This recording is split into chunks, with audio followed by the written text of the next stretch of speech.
Hey, good afternoon, everybody. It's your boy, Peete and Peete. Happy New Year to everybody. Man, I can't believe it's almost 2020. This decade flew by, didn't it? We're all getting old, or at least I am.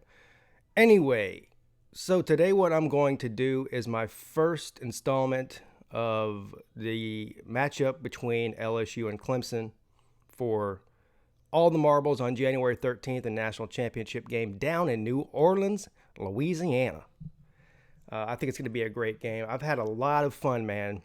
A lot of fun these past few weeks dealing with the Ohio State fans. A lot of them are probably stick around. Some of them probably won't. We'll see what happens with the LSU fans. If you're an LSU fan and this is your first video, welcome to the channel. We'll have a lot of fun over the next couple weeks. If you get your feelings hurt very easily, it's probably not the place for you. But anyway, we'll have a lot of fun. Anyway, I'm gonna structure these videos with LSU sort of the same way I did with Ohio State. So I started off with just my initial thoughts, kind of a broad statement about the game type of deal. And then as we went through, got closer and closer to the game, I got more and more in depth. Also, lots of trash talking. There's not really going to be any trash talking today in this video, but there certainly will be in the days to come. Also, we'll be doing a lot of call-in shows, several, at least 2 or 3, between now and the game. Give LSU fans a chance to call in, talk to me about the game, give me their thoughts, trash talk me, whatever they wanted to do. And we'll go from there. All right, so first things first. I understand, and I've been saying all year that I understand why LSU and Ohio State were ranked ahead of Clemson in the playoffs. That's because they were both undefeated and they had harder schedules. That's pretty much the reason, right? So I'm not mad at that at all. LSU's had an amazing year. They started out the year with a questionable defense, something that we are not used to seeing from LSU's football teams over the past 10 years. Is LSU is known for their defense, especially throughout the Les Miles years. They always had a top 5 defense. And their offense, towards the end of Les Miles' tenure there, continued to degress and not be able to keep up with the changes that were happening in college football with the spread, the high-flying spread offenses. So anyway, you guys all know the story. Les Miles gets fired. Ed Orgeron, who's one of my favorite coaches, by the way, love that guy. Even I didn't really think he'd give him much of a chance based on his history as a head coach in college football. I mean, mainly at Ole Miss, right? And then for a short time at Southern California. But anyway, he's a perfect fit for LSU. I mean, he's the poster child for, these Cajun guys. I mean, he's the perfect guy for it. I think that Dabo Swinney in a lot of ways was the perfect guy for Clemson. Same sort of a thing there. Anyway, Coach Orgeron did what Les Miles wouldn't do. I was about to say couldn't do, but the reality is he did what Les Miles wouldn't do, and that is go out and hire somebody with a new, fresh philosophy on offense. Now, he's been through a couple of coordinators. I think last year he had, Matt Canada for a year. That didn't work, shipped him out. Then, of course, he goes and makes a very, very good hire in Joe Brady for a passing coordinator. Well, Joe Brady, young guy, I think he's only like 30. I mean, he's very young, 30, 31 years old, something like that. But this guy's been in the Saints system, NFL offense system, for a couple years before that. And he brought that Saints offense to Baton Rouge, Louisiana, and we saw a complete transformation with that offense. And, of course, with Joe Burrow. Joe Burrow has never had a season like this in college. Certainly last year didn't. Of course, he didn't start at Ohio State, so there's nothing to compare it to as far as that goes. But anyway, just Heisman, runaway Heisman winner. Really, nobody can argue with the year that he had. He deserved to get the Heisman. And then on top of that, the defense has started to get gradually better throughout the year. Now, I'm not going to backtrack on what I've been saying all year. And certainly once the final 4 teams were named, I said, I feel like that Clemson and Ohio State are the 2 best teams in the country because they're the most complete teams in the country. I think that that's still true. Does that mean that LSU is not going to be able to beat Clemson because because Clemson's defense is much better than LSU's defense? The answer to that is, of course not. This is a championship game. Anybody can win this game. It's going to be a challenge for Clemson's defense. I don't think that you can completely stop Joe Burrow in that offense. It's just not going to happen. They're just that good. But I will remind you of this. Coming into the playoffs, Ohio State was number 1 in the country in scoring offense. Clemson held them to 23 points offensively. And people are already telling me, well, that they left points on the board, the refs this, the refs that. I'm talking about offensively.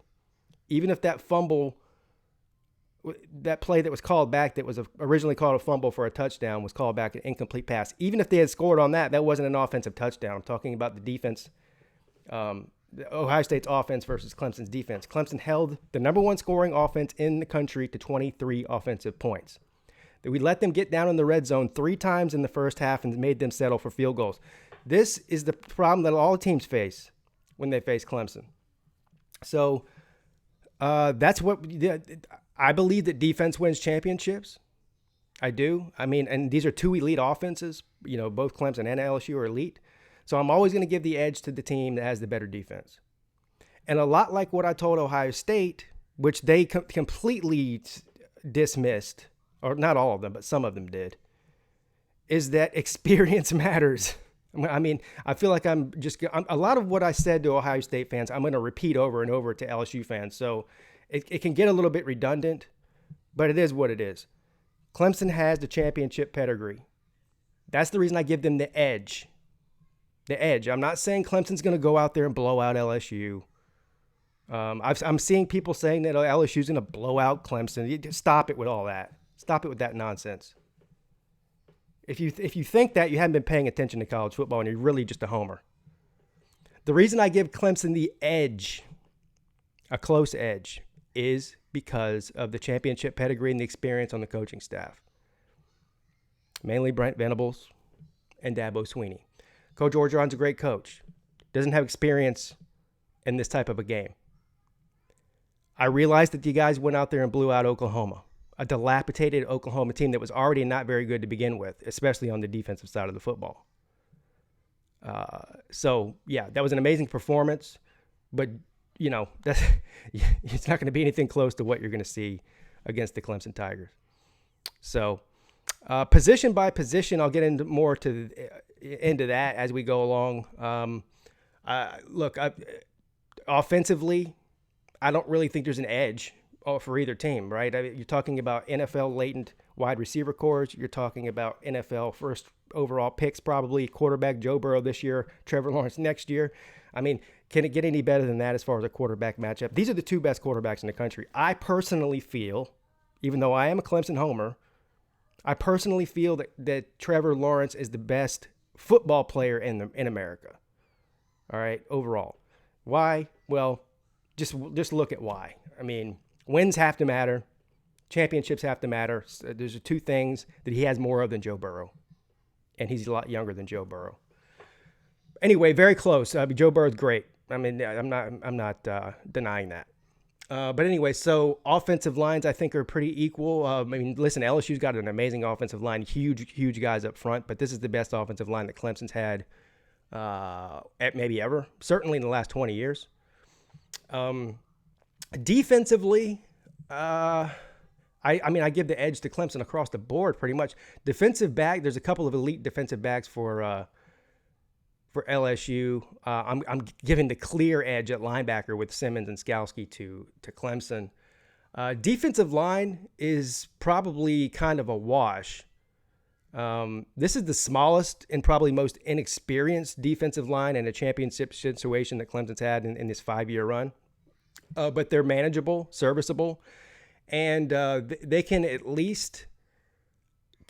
They're a bend but don't break defensive line. They're not going to get a ton of pressure. Most of the sacks and pressure come, surprisingly, from defense. For Clemson, is from the linebackers and the safeties and the corner blitzes. And this is a lot of what Brent Venables does anyway. But he was smart enough to, last year we had the NFL defensive line. They all went off to the NFL. This year they're bringing all the pressure from the back seven and relying on the back seven. And Simmons has just been an absolute blessing and an amazing player this year. He's playing 3 or 4 different positions every game. It's really unbelievable what he's been able to do. But so I give the edge to Clemson on defense. They're just a better defense. So all things considered, I think this is going to be a knockdown, drag-out fight. I think it's going to be a high-scoring game. Look, nobody scored more than 23 points on Clemson, and that was Ohio State. Nobody. I think that LSU certainly can do that. I think they're good enough on offense, and Joe Burrow is good enough, and that scheme that they run is good enough that they could score in the 30s.